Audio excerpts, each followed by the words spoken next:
Hi friends, welcome to my channel. నేను జ్యోతి.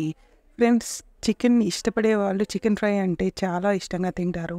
ఈ chicken ఫ్రైని మనం ఇంట్లో ఉండే ఇంగ్రీడియంట్స్తో ఈజీగా తయారు చేసుకోవచ్చు. ఈ చికెన్ ఫ్రైని మరీ డ్రైగా కాకుండా మనం అన్నంలోకి, చపాతీల్లోకి డైరెక్ట్గా కలుపుకొని తినేయొచ్చు. ఈ చికెన్ ఫ్రై రెసిపీని నేను మీకు ఈ వీడియోలో షేర్ చేయబోతున్నాను. ఈ వీడియో కనుక మీకు నచ్చితే లైక్ చేయండి, షేర్ చేయండి, సబ్స్క్రైబ్ చేసుకోండి, నా ఛానల్ని సపోర్ట్ చేయండి. ఈ వీడియోపై మీ అభిప్రాయాన్ని కామెంట్ చేయండి.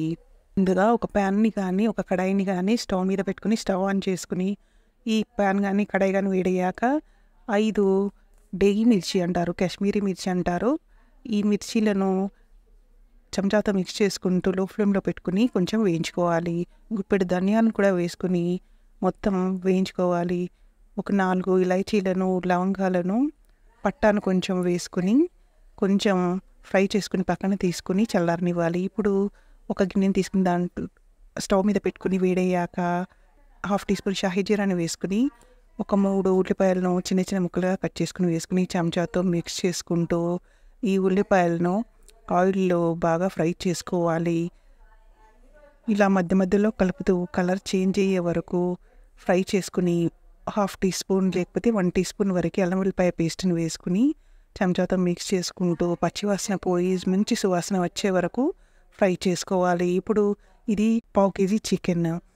ఈ చికెన్ ముక్కలను ఉప్పు వేసి బాగా నీళ్ళతో శుభ్రంగా 3-4 సార్లు వాష్ చేసేసుకొని నీటిని వాచేసి ఈ ముక్కలను ఇందులో వేసేసుకుని చెంచాతో బాగా మిక్స్ చేసుకుంటూ బాగా కలుపుకుంటూ ఈ ముక్కలను కొంచెం ఆయిల్లో మగ్గించుకోవాలి. ఈ నీచు వాసన పోయే వరకు చికెన్లో నీళ్లు ఊరుతాయి కదా, ఆ నీళ్ళన్నీ ఆవిరయ్యే వరకు ఉడికించుకొని 1/4 టీ స్పూన్ పసుపును, 1 టీ స్పూన్ కారాన్ని, 1 టీ స్పూన్ ఉప్పును వేసుకొని ముక్కలకు బాగా పట్టించుకుని మొత్తం ముక్కలకి ఈ మిశ్రమం అంతా పట్టేటట్టు బాగా కలుపుతూ ఆయిల్లో కొంచెం మగ్గనివ్వాలి. చూడండి, ఇలా వదిలేస్తే ఒక 2 నిమిషాలు ఉప్పు కారం పడతాయి. ఇప్పుడు ఒక చిన్న గ్లాసు నీళ్ళను పోసుకొని ఈ మిశ్రమం మొత్తాన్ని చెంచాతో బాగా కలుపుకొని ఈ ముక్కలను ఉడికించుకోవాలి.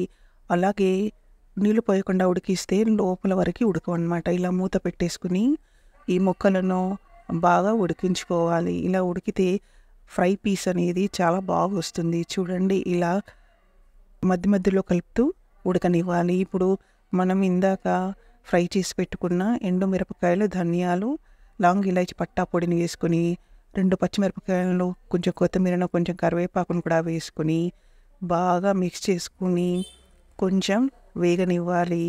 వీటి వల్ల టేస్ట్ అనేది చాలా బాగా వస్తుంది. చూడండి, మనకు కలర్ కూడా ఎంత చక్కగా వచ్చిందో.